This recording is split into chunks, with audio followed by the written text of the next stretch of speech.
quirúrgico del estado epiléptico. Mi nombre es Amanda Cuastumar, luego yo soy residente de 5º año de neurocirugía. Y para empezar tenemos este caso clínico a propósito de 2 casos que hemos tenido durante este año.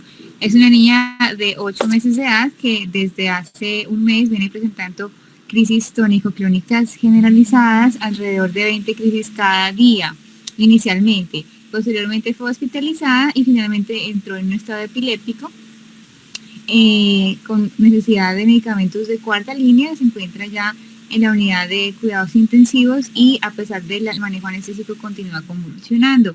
Esta es una foto de la menor, tiene una postura inicialmente tónica del miembro superior derecho con una desviación cefálica, igualmente una subprogresión de la mirada que aquí no la podemos ver, y finalmente los movimientos clónicos, especialmente de todo el hemicuerpo izquierdo. Este es el videoelectroencefalograma de la menor, donde podemos ver las descargas eléctricas inicialmente localizadas a nivel frontoparietal derecho y posteriormente generalizándose al hemisferio contralateral. Es la resonancia de la menor, donde claramente observamos una asimetría en el tamaño de los hemisferios cerebrales con una claro aumento del volumen del hemisferio derecho. Vemos una completa disrupción de la citoarquitectura cortical con una alteración en el patrón giral, lo que corresponde a una hemimegalencefalia, y tema que vamos a desarrollar más adelante y que vamos a resolver también en este caso. Entonces, el estado epiléptico, como el estado que presenta esta niña, es una emergencia médica y también puede considerarse en algún punto de su evolución una emergencia quirúrgica. Corresponde a convulsiones continuas o a una falta de recuperación completa del estado de conciencia entre una convulsión y otra. Esta definición la tenemos desde el año 2017 por la ILAE y dejó atrás las definiciones previas para permitir una mayor estandarización de la definición de estado epiléptico con el fin de reducir el retardo en el diagnóstico, sobre todo por los médicos de atención primaria.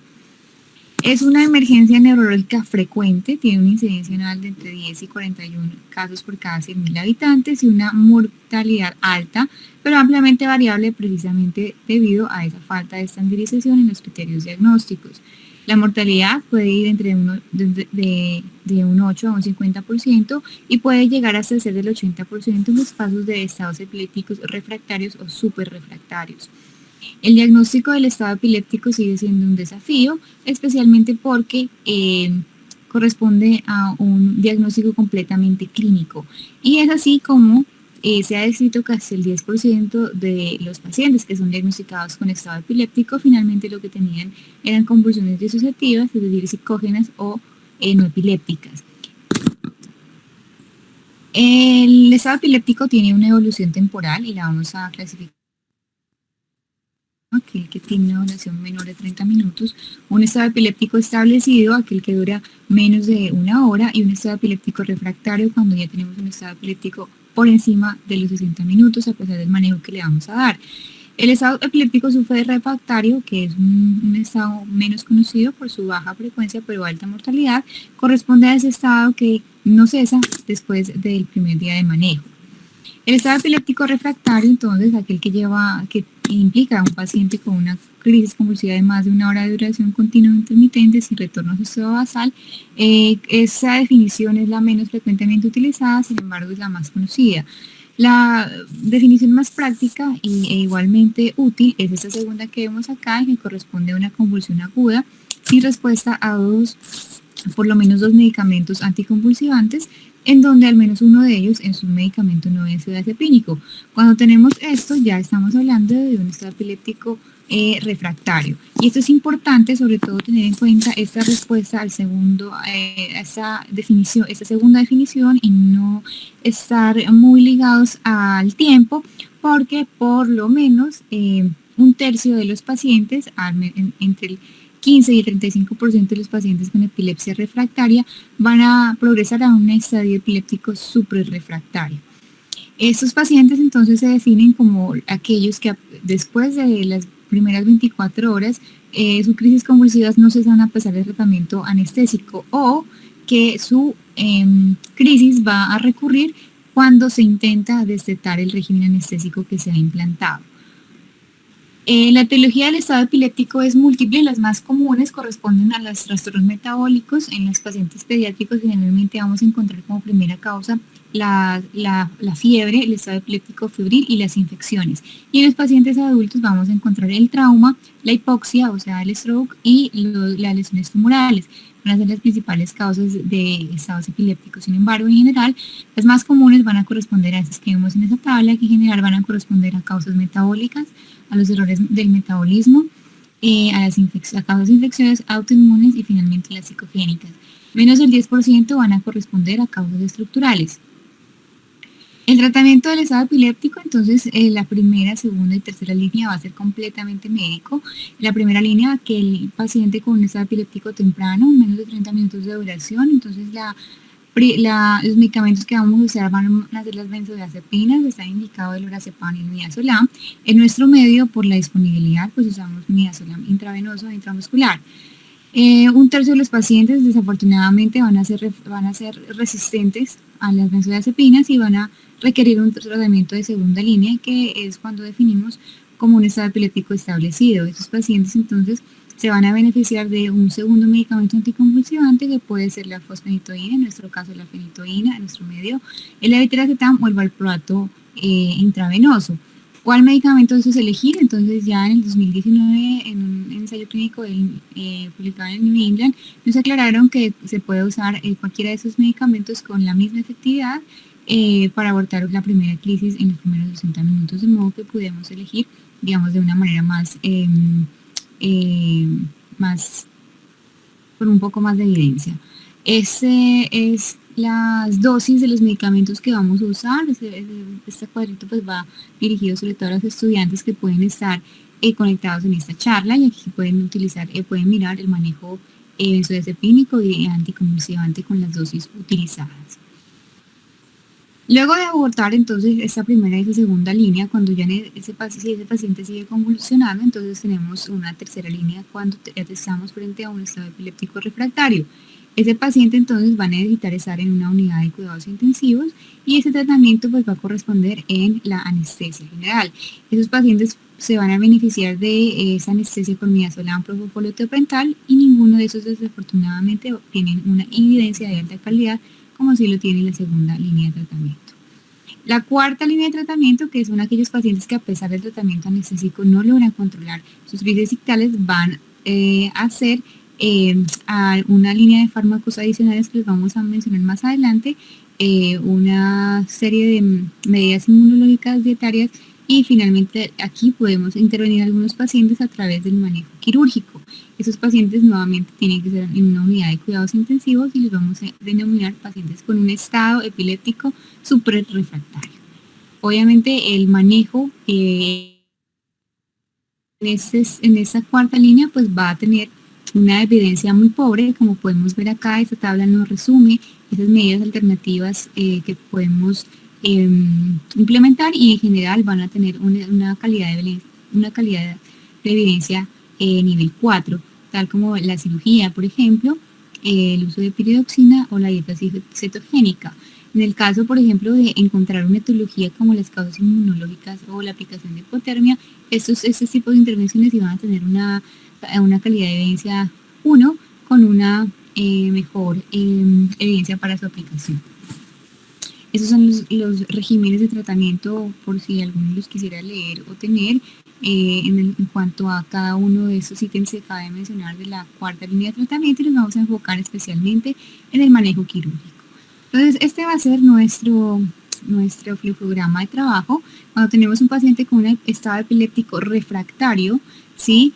Vamos a preguntarnos si ese estado epiléptico es de novo o si ese paciente ya tenía una epilepsia previa. Si ese es un estado epiléptico refractario de novo, la primera causa va a ser la infecciosa y la segunda la causa autoinmune. Eso es lo primero que se va a descartar. Si eso se descarta, entonces tenemos que preguntarnos si el tratamiento que se le dio fue el adecuado, y si eso también se descarta, vamos a procesar la evaluación de una neuroimagen. Si el paciente tiene una historia o un antecedente de una epilepsia previa, la primera pregunta que nos tenemos que hacer es la adherencia al tratamiento médico, ¿no? Previo. Si eso se descarta, entonces nuevamente tenemos que ir a averiguar qué alteraciones encontramos en la neuroimagen. Y es indispensable la práctica del videoelectroencefalograma o del electroencefalograma de superficie. Si hay una correlación estricta entre la semiología del paciente, los hallazgos anormales en la resonancia magnética y el electroencefalograma, pues obviamente podemos considerar a ese paciente como un candidato a un manejo quirúrgico. Caso contrario, si no hay una correlación entre esos tres ítems, pues podemos someter a ese paciente a unas medidas un poco más avanzadas de neuroimagen como el SPECT, el PET o la videoelectroencefalografía, la estereoelectroencefalografía para poder localizar el foco epiléptico y definir si ese paciente se beneficia del manejo quirúrgico de su lesión. Recordar que pacientes con resonancias magnéticas normales, en los cuales sospechemos que el foco epiléptico, que existe una zona epileptogénica única, bien sea por la semiología o por la electroencefalografía, nos puede llevar también a generar la hipótesis de que ese paciente requiera avanzar en los métodos diagnósticos para localizar esa zona epileptogénica. El candidato quirúrgico ideal entonces para llevar a una intervención refractario va a ser aquel paciente que tiene un alto grado de concordancia entre la semiología, los hallazgos de resonancia magnética y el electroencefalograma o el videoelectroencefalograma. En los pacientes en los que no haya una concordancia entre ellos, pero haya una alta sospecha de que hay una zona epileptogénica que puede ser susceptible de resección, entonces los pacientes deberían someterse a imágenes más avanzadas como las neuroimágenes funcionales que nos van a mostrar hipometabolismos en áreas específicas tal como el PET o el SPECT y la estereoelectroencefalografía como método invasivo de detección. Lo que vamos a definir entonces es que haya una clara zona epileptogénica y luego de la identificación de esta zona epileptogénica aún no tenemos claridad en cuál es el momento óptimo para llevar a ese paciente a una operación. Lo que tenemos por ahora son reportes de caso en donde las intervenciones han sido tan tempranamente como en los primeros 8 días después del diagnóstico del estado epiléptico hasta inclusive el día 42. Sin embargo, pues obviamente esta amplia variabilidad se debe a precisamente la falta de evidencia en este contexto y a que estos pacientes tienen, y pues obviamente hay que tener en cuenta la alta morbimortalidad que se puede producir secundario a una estancia prolongada en UCI en un paciente que está convulsionando permanentemente. La mayoría de los estudios y a manera de recomendación de expertos proponen en estas series de casos o sacan como conclusión que aproximadamente el 80% de los pacientes fueron llevados a una cirugía en las primeras o a partir de las 2 semanas luego de un tratamiento médico fallido y buscaron una posible intervención quirúrgica luego de las 2 semanas, de modo que ese podría ser como un punto de corte importante para tener en cuenta sobre todo nuestros colegas que manejan o lideran la parte médica. Los procedimientos quirúrgicos que podemos ofrecer en los pacientes con estado epiléptico son múltiples, pueden ir desde la resección local focal cuando tenemos una zona epileptogénica única, la resección lobar, la resección multilobar, las hemisferectomías con su amplia evolución, en las que ya lo que practicamos actualmente ya no son hemisferectomías completas como en los años de Dandy, sino desconexiones, la callosotomía como una medida paliativa, las resecciones subpiales, la implantación del estimulador del nervio vago, igualmente una medida paliativa como la callosotomía, la estimulación eléctrica cortical y los estimuladores profundos tipo DBS. Entonces lo que nos atañe pues en este tema van a ser el estudio de las epilepsias estructurales como principal causa o principales desencadenantes de esos estados epilépticos. Los síndromes epilépticos como tal, cuando tenemos un paciente con un síndrome epiléptico, esos pacientes van a estar predispuestos a evolucionar de manera con mayor probabilidad a un estado refractario y de manera pues positiva van a ser susceptibles de una resección quirúrgica. Identificar la etiología estructural va a ser tener una importancia pronóstica y una importancia quirúrgica muy grande, porque esos pacientes van a tener mayor probabilidad de curarse si se logra hacer un adecuado procedimiento quirúrgico, inclusive después de estar en un estado epiléptico súper refractario. Tenemos 3 síndromes importantes para estudiar en esta oportunidad: los síndromes neurocutáneos, las malformaciones del desarrollo cortical y las malformaciones vasculares. En los neurocutáneos, entonces tenemos estos 3 de manera característica: la esclerosis tuberosa, el Sturge-Weber y la neurofibromatosis. La esclerosis tuberosa es una enfermedad hereditaria autosómica dominante en donde las neuronas, en donde va a haber una proliferación anormal de neuronas ciliadas displásicas en la corteza cerebral.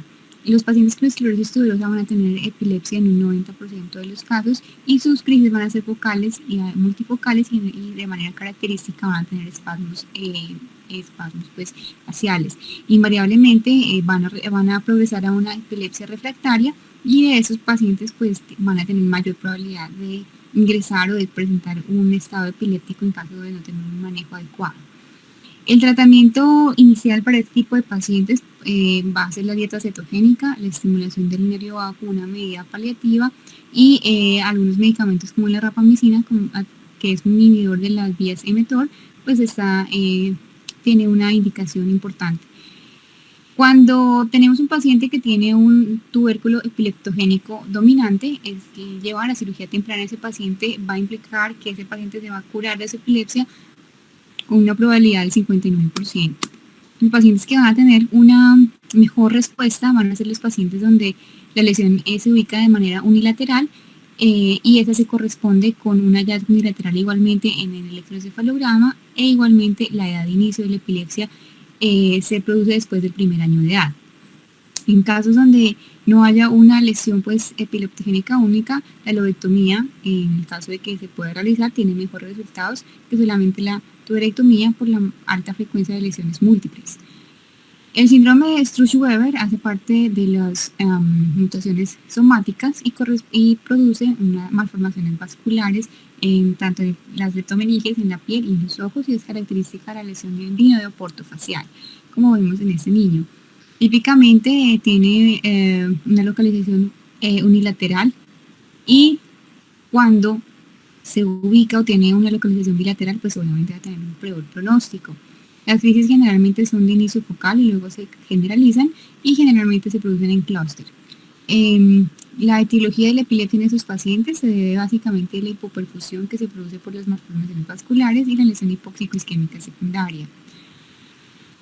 La cirugía tiene un mejor pronóstico obviamente cuando la lesión es unilateral, y la desconexión es el estándar de oro en estos pacientes, logrando un Engel 1, o sea, una ausencia completa de convulsiones en el 80% de los pacientes que se someten a desconexión.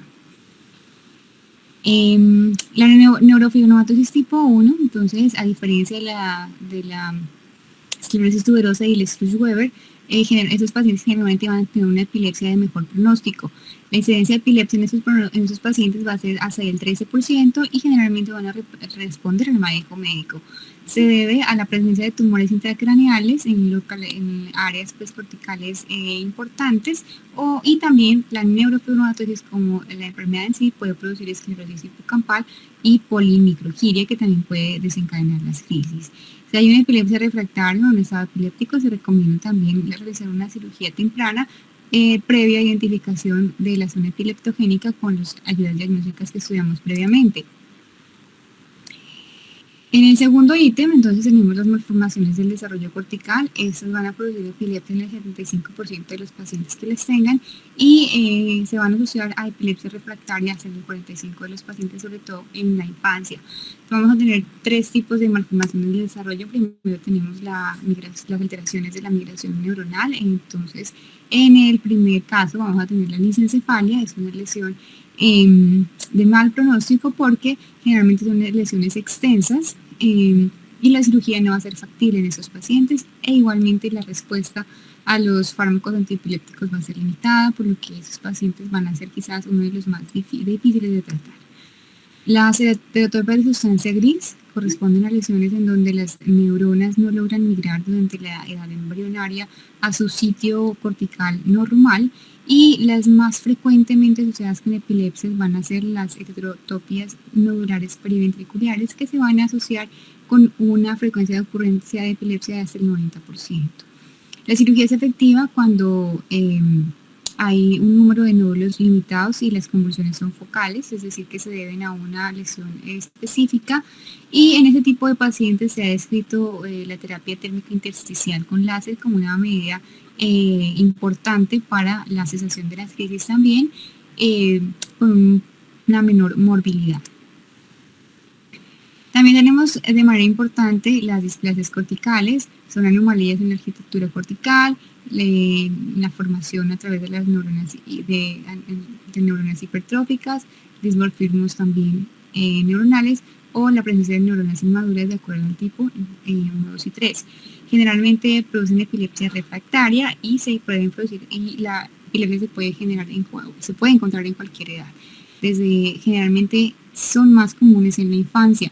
Y esos pacientes, cuando tienen unas lesiones localizadas y se logran resecar por completo, lograr un Engel 1 o una completa ausencia de crisis va a ser posible en el 80% de los pacientes.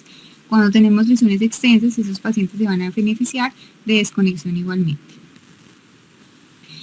Y este es un caso similar al nuestro, una hematoencefalia que hace parte de las anomalías de la proliferación o diferenciación neuronal glial, en el cual un hemisferio está francamente displásico, es mucho más grande que el otro, tiene una disgenesia cortical, tiene una hipertrofia de la sustancia blanca, y de manera secundaria pues hay una dilatación de los ventricular, aunque esto es variable.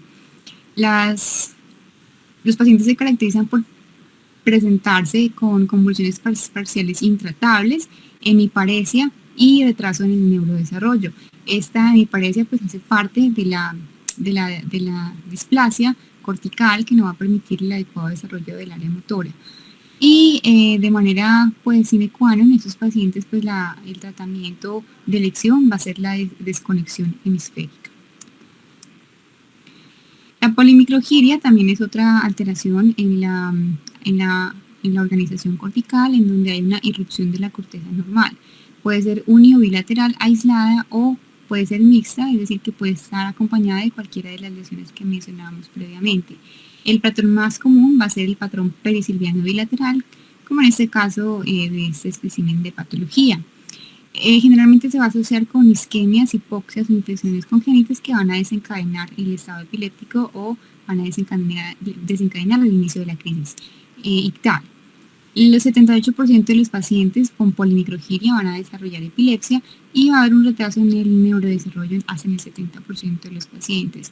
El 65% van a ir a epilepsia refractaria, y esos pacientes de manera característica van a tener múltiples zonas epileptogénicas, y el uso del estereoelectroencefalografía va a ser fundamental para definir si hay una zona susceptible de intervención. En los pacientes en los cuales se logra identificar una zona epileptogénica quirúrgicamente tratable, los resultados van a ser muy buenos. Y finalmente, los pacientes con malformaciones vasculares, entonces una de las más comunes van a ser las malformaciones arteriovenosas, en donde hasta el 47% de los pacientes van a debutar con una epilepsia focal. En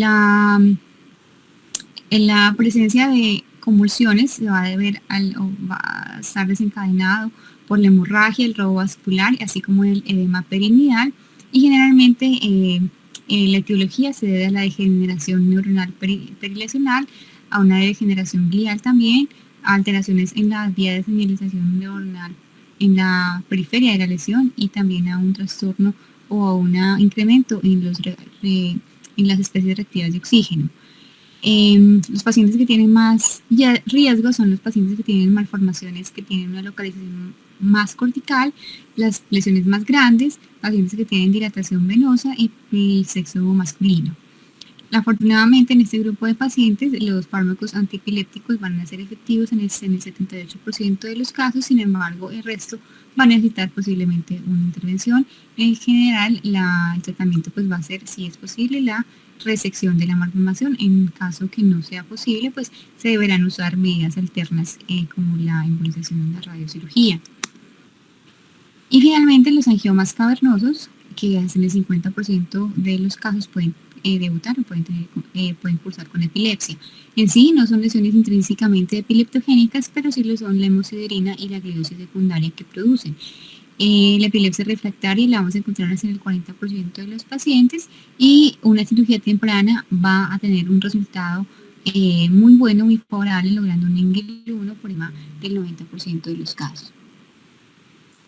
Estos son los resultados de los pacientes que han sido sometidos a cirugía después de un estado epiléptico o dentro de un estado epiléptico de manera aguda. Generalmente en la literatura lo que vamos a encontrar son reportes de casos. El reporte de caso más grande que vamos a encontrar es uno que les voy a mostrar más adelante con 40 pacientes. Entonces el tratamiento generalmente a los que fueron seleccionados para este primer estudio que fue publicado en el año 2013 fueron resecciones unilaterales de lesiones, lesionectomías. Según el segundo tratamiento más común fueron los tratamientos paliativos como las resecciones incompletas o las callosotomías, y un paciente pues en esta serie de casos fue sometido a una resección bilateral. De esos pacientes, la mayoría tuvo un buen desenlace, estuvieron libres de convulsiones o hubo una reducción de más del 90% de los pacientes, es decir, que esos pacientes que tienen un foco epileptogénico y están dentro de un estado epiléptico, incluso estando dentro del estado epiléptico, pues obviamente son candidatos a una intervención quirúrgica en el contexto urgente, ¿no? Después de un adecuado estudio, obviamente. Eso es un resumen de los reportes de casos más importantes o de las series de casos más importantes que encontramos en la literatura y que, digamos, es lo poquito que tenemos para guiar el tratamiento en este tipo de pacientes. Entonces, nuevamente encontramos muy importante los métodos diagnósticos. Siempre es importante la concordancia entre la semiología, el electroencefalograma de superficie y la imagen de resonancia magnética. En caso de que no haya concordancia entre esos mecanismos, entonces el uso de otros métodos como el PECT o el SPECT y la invasión a través de la estereoelectroencefalografía para lograr identificar el foco epileptogénico. Y aquí están la duración de los días del estado epiléptico refractario antes de ser llevado a la cirugía, con incluso periodos tan largos como hasta 62 días, en donde por lo menos este paciente en el seguimiento estuvo libre de convulsiones hasta un año, hasta después del año de seguimiento. Nuevamente, las otras series de casos en los que nos hablan de buenos desenlaces en esos pacientes que han sido llevados durante, en general, después de las primeras 2 semanas, que después de los primeros 15 días del estado epiléptico, generalmente es el tiempo que se demora en medios como el nuestro en que el paciente llegue a un adecuado centro de referencia y se practiquen todos los estudios pertinentes. Vamos a hablar un poco de los tipos de intervenciones que vamos a practicar en esos pacientes. Entonces, la primera es la desconexión hemisférica. La indicación es cuando existe un daño hemisférico severo y extenso, como es el caso de la megalencefalia, que es el caso clínico que trajimos a colación. Entonces, esta desconexión ha evolucionado desde los tiempos de Andy, que fue el que la introdujo para el tratamiento de las lesiones tubulares tipo gliomas. Inicialmente entonces se hablaba de una hemisferectomía anatómica, luego debido a la gran mortalidad y complicaciones, sobre todo la hidrocefalia y la muerte posterior debido a esto, entonces se evolucionó a una hemisferectomía funcional y actualmente hablamos de hemisferectomías que corresponden más que a la resección, es a la desconexión del manto cortical y de la sustancia blanca, los vamos a desconectar del bloque de ganglios basales, ¿sí? Lo que se prefiere entonces nuevamente es una desconexión en vez de una resección. Y vamos a encontrar muchas técnicas y las más destacadas pues van a corresponder a la opercular, la transilviana y la transventricular vertical. Las ventajas, obviamente, de realizar una desconexión en vez de una resección, pues va a ser el tiempo, y el ahorro sanguíneo que en los pacientes pediátricos va a ser fundamental. Esto es un esquema, entonces aquí lo que vemos es una apertura del opérculo frontoparieto-temporal con la ínsula en el fondo, y lo que vamos a hacer es desconectar básicamente estos ganglios basales y la corteza insular del resto del tejido cerebral. Aquí está un esquema de cómo se hacen o qué es lo que buscamos con estas desconexiones. Entonces el primer esquema nos habla de un abordaje transiliano transurcal en el que hacemos inicialmente la loectomía y la resección pues, de los elementos mesiales es de manera estándar. Posteriormente hacemos una desconexión insular y finalmente procedemos a hacer la desconexión a través del cuerpo calloso, dejando los ganglios basales completamente aislados del resto de la corteza. Esta técnica se puede hacer, este mismo procedimiento se puede hacer a través de una técnica peninsular y que tiene una variante japonesa, ¿sí? Y también la última variante, que es la variante parasagital, en donde el punto de entrada va a ser paralelo casi a un abordaje interhemisférico. Esta es una serie de Cleveland en donde nos reportan la frecuencia de desconexión hemisférica en donde las patologías que necesitaron una desconexión hemisférica en una serie de casos de Cleveland. Entonces, la patología más frecuente en la que ellos practicaron este procedimiento pues fue la encefalomalacia, seguido de la hemimegalencefalia, otras malformaciones corticales en las que incluyen las displasias corticales, la encefalitis de Rasmussen y el Strauss-Weber.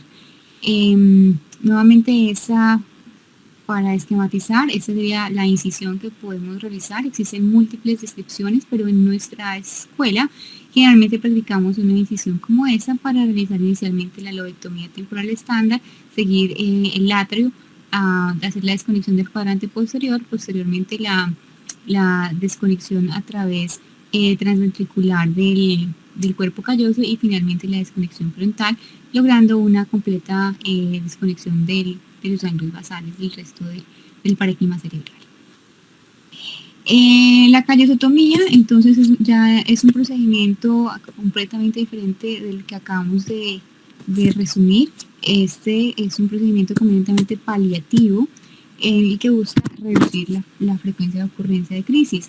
El objetivo va a ser la prevención de la propagación de las convulsiones al hemisferio contralateral y va a tener unas indicaciones precisas que son las que vamos a ver más adelante. Esa es la localización, como vamos a localizar al paciente generalmente, y lo que hacemos nosotros es una incisión lineal. Lo podemos hacer siguiendo bajo visión microscópica o bajo visión endoscópica también. Las líneas de referencia entonces van a ser obviamente la sutura coronal, y vamos a comenzar 3 centímetros por detrás de la rodilla del cuerpo calloso, porque la línea media es más fácil de identificar en este punto, ¿cierto? Después de haber identificado adecuadamente las estructuras arteriales como son las arterias pericallosas y separarlas. Vamos a encontrar el cuerpo calloso en el fondo y va a ser característico porque es una estructura completamente blanca, muy perlada. La resección que vamos a realizar la vamos a hacer desde ventral a medial hacia el septum pelúcido y luego anteriormente hacia la comisura blanca anterior. En esta imagen de acá vemos el inicio de la callosotomía a través de la línea media, en este ejemplo pues con una tijera, pero también lo podemos hacer utilizando el aspirador y el bipolar. Está indicada en Lennox-Gastaut y en Rasmussen, en encefalitis tipo Rasmussen, y hay que tener en cuenta que los mejores resultados se encuentran en aquellos pacientes con crisis atónicas, en donde el rendimiento se ha encontrado inclusive en el 100% de las series publicadas. Hay importante debate sobre el tipo de callosotomía a realizarse. Muchos grupos simplemente realizan la callosotomía anterior, en la cual hacemos una desconexión de los 2 tercios anteriores del cuerpo calloso, logrando un beneficio superior al 56%. Sin embargo, algunos grupos han publicado un beneficio superior al 82% cuando se hace una collosotomía posterior, o sea, una collosotomía completa, tanto anterior como posterior. Durante este tipo de collosotomías, nuestras líneas de referencia van a ser las venas cerebrales internas y la vena de galeno, que se van a localizar justo debajo del esplenio. Entonces, esta va a ser nuestra referencia y cuando se logra la identificación de la vena cerebral profunda a través del aracnoides, pues eso es lo que nos va a señalar la finalización de la disección. Hay algunos grupos que han publicado recientemente algunos abordajes usando la guía endoscópica, en donde los puntos de referencia pueden llegar inclusive a ser tan posterior y profundos, logrando inclusive desconexiones hasta la comisura posterior, siguiendo las líneas de referencia del acueducto. Y finalmente, las transecciones surpiales múltiples lo que buscan es irrumpir las columnas de materia gris de la corteza para tener las convulsiones o la sincronía entre las descargas ictales. Generalmente se utilizan o se recomiendan en áreas elocuentes para donde lo que se requiere es preservar la función del tejido normal. Es importante, y como punto de consideración de la experiencia que tuvimos en los dos casos que llevamos en este año con emergencias ictales, que las consideraciones anestésicas son muy importantes. Esos procedimientos, sobre todo la desconexión, son procedimientos que requieren unas pérdidas de sangre muy altas, y los pacientes pediátricos van a requerir de un equipo anestésico completamente acoplado con el equipo quirúrgico para lograr llevar a cabo ese tipo de intervenciones de manera exitosa. Los trastornos hidroelectrolíticos son muy severos en estos pacientes, sobre todo, y la vasoplegia por los anestésicos también van a ser puntos importantes, porque esos pacientes, recordemos que van a llevar bastantes días, inclusive semanas, en un estado, en un estado de coma pues inducido, usando altas dosis de medicamentos anestésicos que nos pueden empeorar o nos pueden llevar a una alteración grave de la regulación hemodinámica y cerebral. Y finalmente, la diabetes insípida, que nos puede agravar este contexto. Este paciente entonces fue sometido a una desconexión y tuvo un excelente desenlace con una resolución completa de su estado epiléptico. El procedimiento anestésico fue un poco complicado, especialmente porque son pacientes pequeños que tienen con una necesidad de una reposición hemodinámica alta. Bueno, y eso era todo por hoy. Muchas gracias por la atención. Con respecto al tema del estatus epiléptico, el estatus convulsivo que nosotros, nuestra experiencia la hemos vivido, sí tenemos una serie por ahí de más o menos son 14, 15 casos. La mayoría de estos casos son pacientes que han tenido una restricción de algún poco electrógeno que ha sido resecado incompletamente y que en su evolución la red epileptógena pues hombre nuevamente se reactiva, y estos pacientes llegan a un estado bastante comprometido a nivel de la unidad de cuidados intensivos, y lo más importante es tratar de sacarlos de la unidad de cuidados intensivos, a ver si posteriormente con un estudio se puede lograr establecer cuáles son el área epileptógena en el paciente para llevar a una resección lo más completa posible. En ese caso, pues se han tenido buenos resultados, pero también se han tenido malos resultados.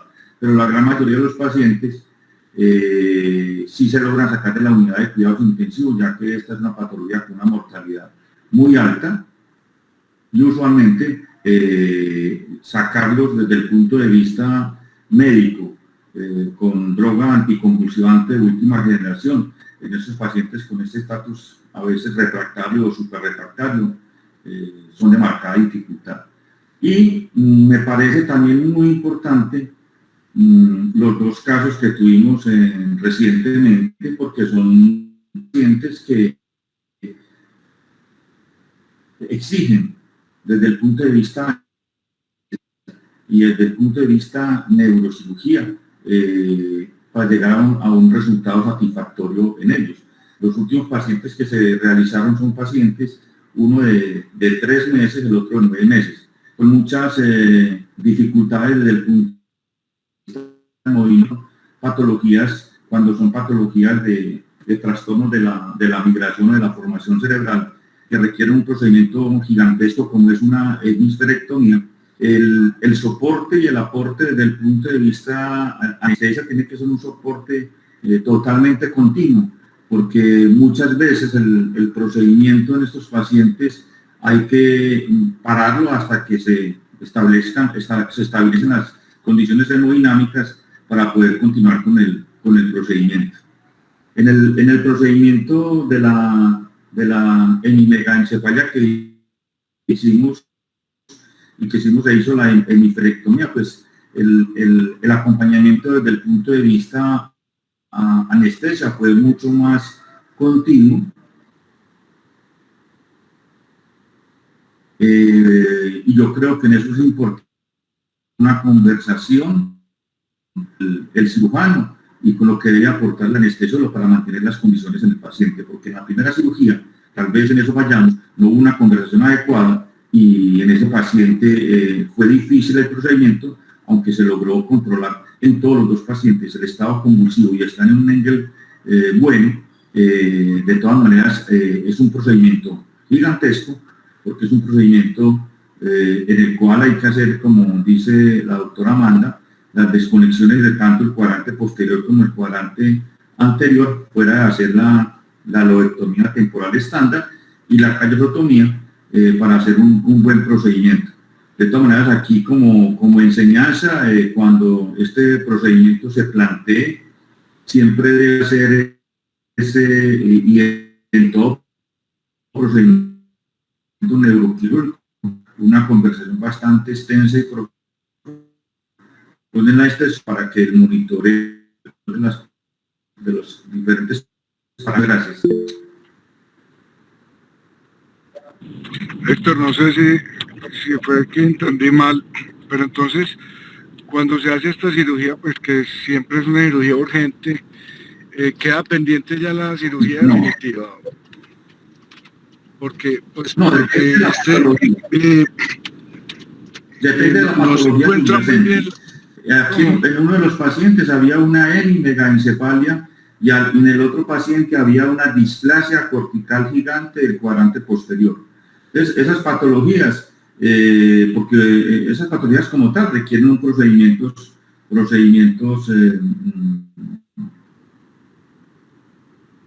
digamos así, extensos, como una hemiferectomía.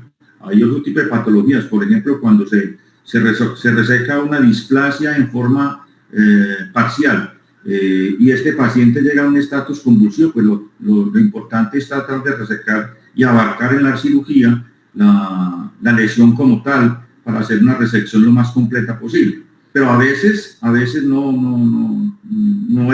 hay un control adecuado del paciente, pero lo importante, como te digo, es sacar al paciente de la unidad de cuidados intensivos, sacarlo del estatus convulsivo, para ver si de pronto hay la posibilidad de hacer algún otro tipo de procedimiento para tratar de localizar la extensión de la zona epileptogénica. Pero no todo paciente con un estatus convulsivo va para una hemiferectomía, no. Los pacientes de un estatus convulsivo tienen muchas causas, como te dije, son tumores que no han sido resecados en forma completa, displasias que no han sido resecados en forma completa. Puede presentarse angiomas cavernosos en una localización donde la he visto es más que todo a nivel de cercas al área motora. Han llegado con un cuadro convulsivo severo y un estatus convulsivo. Pacientes que si fuera electivo lo haría con un paciente despierto, en un paciente ya en estatus convulsivo, pero hay que, en cierta medida hay que arriesgar si de pronto se va a producir un déficit neurológico, no. Pero es decir, la patología te dicta qué hacer. Cuando las patologías son hemisféricas, pues el procedimiento es una hemiferectomía. Cuando la patología es focal, es la resección del local de lo que está presentando el cuadro convulsivo o que ha sido resecado en forma incompleta.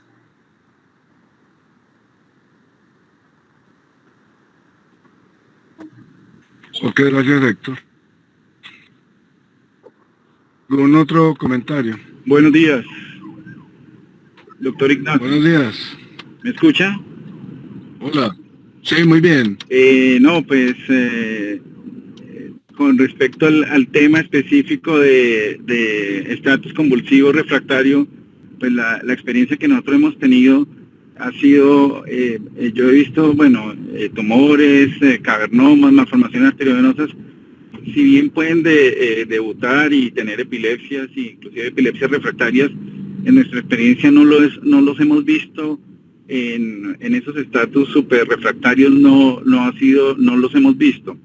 Nosotros que hemos visto de estatus convulsivos refractarios y super refractarios, pacientes menores, pacientes con síndrome hemimegalencefalia, Stuber-Weber, esa patología hemisférica sí la hemos visto, inclusive hemos tenido niños que han nacido prácticamente que en estatus y no los operamos hasta que alcancen más o menos unos 7, 8 kilos, ¿sí? Porque el menos, con pesos muy bajitos, las complicaciones son muy altas y la posibilidad la posibilidad de muerte es bastante alta. Hemos tenido casos de displasias corticales refractarias y pacientes con esclerosis tuberosa que han tenido estatus refractarios. ¿Cómo enfocamos el caso? O sea, el caso lo estudiamos, no nos apresuramos, le hacemos videotelemetría urgente, hacemos buena neuroimagen, buena resonancia, hacemos una junta médica y dependiendo de la edad y de la del paciente, preferimos hacer una cirugía definitiva. Damos los niños con estatus, las hemisterectomías en los niños menores de 1 año, kilos, hacemos hemisterectomías funcionales, siempre, o sea, la filosofía es preservar la vida del niño. He tenido más o menos 6 casos de niñas en menores de kilos, un caso que abortarlo porque con la sola craniotomía y con la lobectomía estaba choqueado y estaba en muy malas condiciones. Cerramos le dimos una completa, todo, como decía el doctor Jaramillo, va de la mano de la parte hemodinámica del paciente. Ya en los pacientes mayores, en los niños mayores y en los adultos, si el estatus, lo que genera un estatus refractario es una displasia cortical, preferimos hacer el estudio como cirugía de epilepsia y hacer la resección completa de la displasia, porque cuando se es muy conservador en estas displasias, el paciente seguramente va a seguir con convulsiones y puede seguir en estatus. Y los pacientes de esclerosis tuberosa super refractaria, he tenido 2 casos, uno lo hemos resecado el tuber, que consideramos que le estaba generando el estatus, y tuvimos una evolución favorable que se pudo sacar del estatus, y otro paciente que estaba en un área elocuente, lo termocoagulamos, se pudo sacar de la UCI, pero el paciente siguió está en Engel 4, a pesar se curó la parte de la emergencia, pero en este momento ese paciente está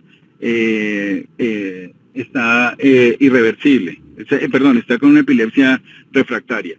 En cuanto a lo que hablaba la doctora Amanda de la neuromodulación, yo no soy tan amigo porque son pacientes que, como ustedes saben, están en la unidad de cuidado intensivo, son pacientes que probablemente son con muchos gérmenes a cuestas, y invertirle un estimulador de nervio vago o un estimulador DBS, hay un chance yo diría que un 50% que ese sistema se vaya a infectar.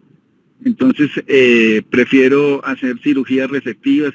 No he tenido, yo como neurocirujano, la posibilidad de hacer callosotomía. Vi una con el profesor Fandiño cuando hice el rural en Cartagena para una epilepsia, para un estatus refractario, pero yo no soy amigo de la neuromodulación en este escenario de pacientes en unidad de cuidado intensivo por el chance de la infección. Si se revisa la literatura y trabajos muy buenos, sí están a favor del estimulador de nervio vago. Bueno, básicamente ese era mi comentario. Muchas gracias.